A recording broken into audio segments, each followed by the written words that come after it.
غم نہ کر رب تجھے برباد نہ ہونے دے گا، تیرا دشمن بڑا نادان۔ السلام علیکم ورحمۃ اللہ وبرکاتہ۔ محترم ناظرین، میں منصور قاسمی، امام و خطیب مسجد عمر فاروق، ناگ منگلہ۔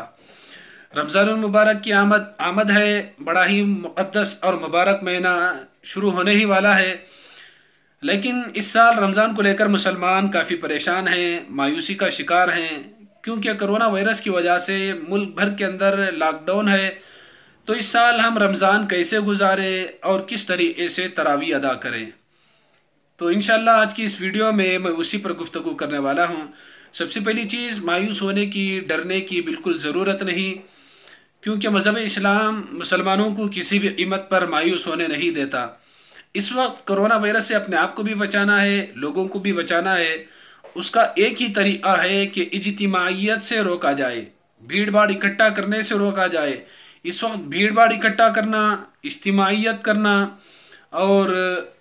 لوگوں کی جمع غفیر کے ساتھ نمازیں ادا کرنا، یہ اپنے آپ کو ہلاکت میں ڈالنا ہے۔ اللہ کا قرآن کہتا ہے وَلَا تُلْقُوا بِأَيْدِيكُمْ إِلَى التَّهْلُكَةِ، اپنے آپ کو ہلاکت میں مت ڈالو، اپنی جانوں کو ہلاکت میں مت ڈالو۔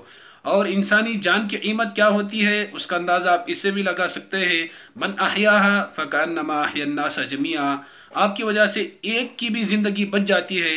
ایک انسان کو زندگی ملتی ہے تو وہ ایک انسان کو نہیں بلکہ ساری دنیا کے انسانوں کو زندگی ملنے کے برابر ہے۔ اور آپ کی وجہ سے ایک آدمی کی زندگی چھن جاتی ہے،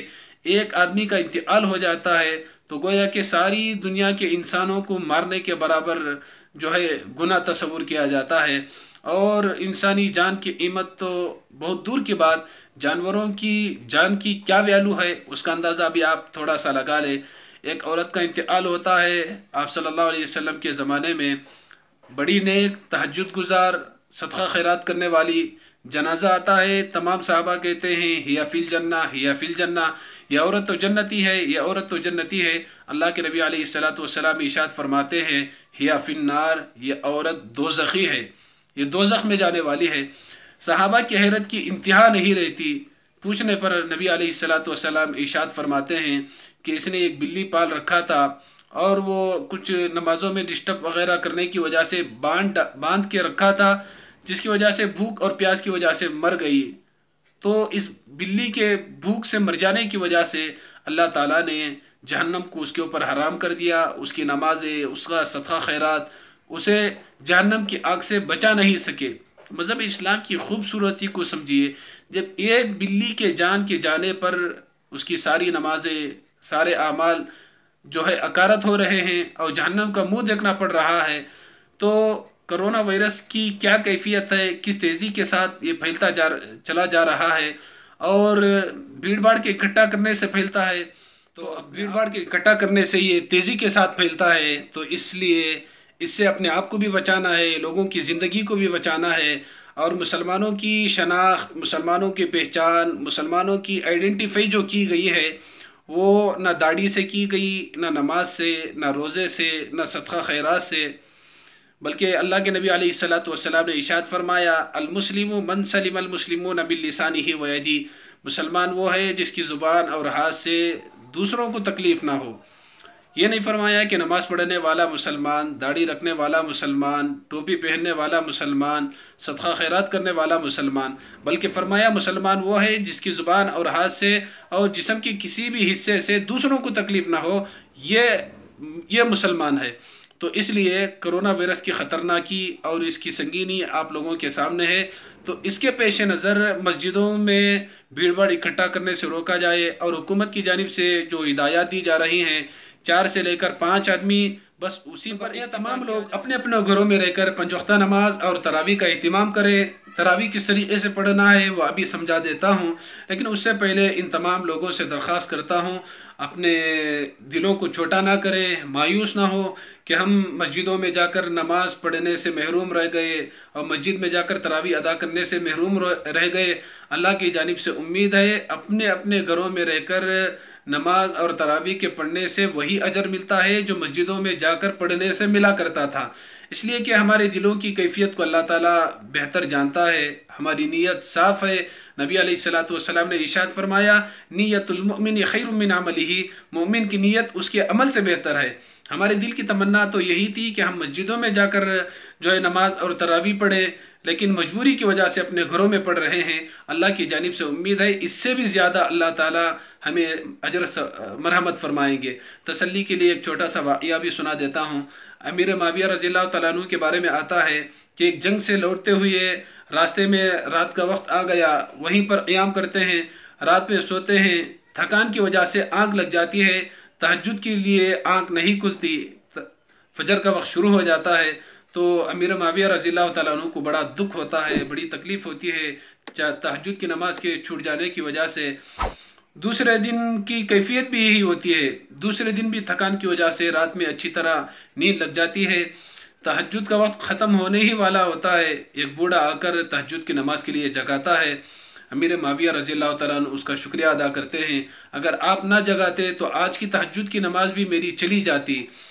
تو وہ بوڑھا کہتا ہے کہ میں نے آپ کے ساتھ کوئی اچھائی کا معاملہ نہیں کیا، تو اس پر بڑا تعجب ہوتا ہے، پوچھتے ہیں کہ اس سے بڑھ کر میرے اوپر کیا احسان ہو سکتا ہے، اگر آپ نہ جگاتے تو میں آج بھی تہجد کی نماز سے محروم ہو جاتا۔ تو وہ کہتا ہے کہ اصل میں شیطان ہوں۔ تو امیر معاویہ رضی اللہ تعالیٰ عنہ نے پوچھا کہ شیطان ہو کر تہجد کی نماز کو جگانے کے لیے آیا ہے؟ تو وہ شیطان کہتا ہے کہ گزشتہ رات آپ کی تہجد کی نماز چھوٹ گئی تھی، آپ کے دل کی تڑپ کو دیکھ کر اللہ تعالیٰ کئی سال کی تہجد کا ثواب نامہ اعمال میں لکھ دیا، آج اس لیے جگایا کہ اگر آج پھر آپ تہجد کی نماز چھوٹ گئی، آپ کے دل میں تڑپ پیدا ہوگی اور آپ کو بے قراری ہوگی، تو اللہ تعالیٰ اور کئی سال کی تہجد کا ثواب عطا فرما دیتے ہیں، تو یہ کہ تہجد کا ثواب ملے، تو اس لیے میں تہجد کی نماز کے لیے جگانے کے لیے آ گیا۔ تو اس سے اندازہ لگائے امیر معاویہ رضی اللہ تعالیٰ عنہ کی ایک تہجد کے چھوٹنے پر جو دل کی کیفیت، جو دل میں تڑپ پیدا ہوئی، تو اللہ تعالیٰ کئی سال کی تہجد کا نماز انہیں مرحمت فرماتے ہیں۔ تو کیا اللہ تعالیٰ ہمیں محروم فرما دیں گے؟ ایسا نہیں، خدا کی قدرت کے خزانے لٹانے کے ہیں، دکھانے کے نہیں ہیں، اور اللہ کی جانب سے بھرپور امید رکھیں کہ وہی سب کچھ اجر و ثواب ملے گا جو گزشتہ سال ہمیں ملا کرتا تھا۔ اب تراویح کے تعلق سے دو تین عام باتیں سن لیں۔ تراویح سنت مؤکدہ کفایہ ہے، 20 رکعت تراویح 10 سلام کے ساتھ پڑھنا یہ ایک الگ مستقل سنت ہے، اور تراویح میں پورا مکمل قرآن پڑھنا اور سننا یہ الگ سنت ہے۔ یہ اچھی طریقے سے نوٹ فرما لیں۔ بعض مرتبہ کسی جگہ عشرے میں قرآن مکمل کر دیا جاتا ہے، تو اس کے بعد لوگ تراویح سے جی چراتے ہیں کہ نہیں ہمارا قرآن مکمل ہو گیا، ہمارا قرآن مکمل ہو گیا۔ ٹھیک ہے، آپ نے قرآن کی سنت مکمل کر لی، لیکن آخر رمضان تک تراویح کا اہتمام کرنا یہ الگ مستقل سنت ہے، تو اس لیے اس کا خاص خیال رکھیں۔ اب مسجدوں میں انشاءاللہ مکمل قرآن سنانے کا اہتمام کیا جا رہا ہے، اس کی فکریں بھی ہو رہی ہیں۔ اب رہی لیکن اب ہم گھروں میں کیا کریں؟ گھروں میں اگر حافظ قرآن میسر آ جائے تو اس کے پیچھے 20 رکعت تراویح پڑھے اور مکمل قرآن تراویح کے اندر سنیں، اور اگر کہیں حافظ قرآن نہیں مل رہا ہے تو اگر 5-6 لوگ اکٹھا ہوتے ہیں، ان میں سے کسی کو 10 سورتیں بھی یاد ہوں تو اسے امام بنا کر اس کے پیچھے تراویح کی نماز پڑھے، وہ 10 سورتیں 10 رکعت میں پڑھائے گا، پھر اگلی 10 رکعتوں کے لیے وہی سورتیں ریپیٹ کرے گا۔ اور اگر کسی کو 10 سورتیں یاد بھی نہ ہو، مثال کے طور پر کسی کو 4 سورتیں یاد ہیں، تو ہر 4 رکعت میں وہی 4 سورتیں ریپیٹ کر کر کے 20 رکعت تراویح مکمل کرے۔ اگر کسی کو اتنی بھی طاقت نہیں امامت کرنے کی، تراویح پڑھانے کی، تو ایسے لوگوں کو چاہیے انفرادی طور پر اپنے اپنے مقام پر اپنے اپنے گھروں میں 20 رکعت تراویح مکمل کرے،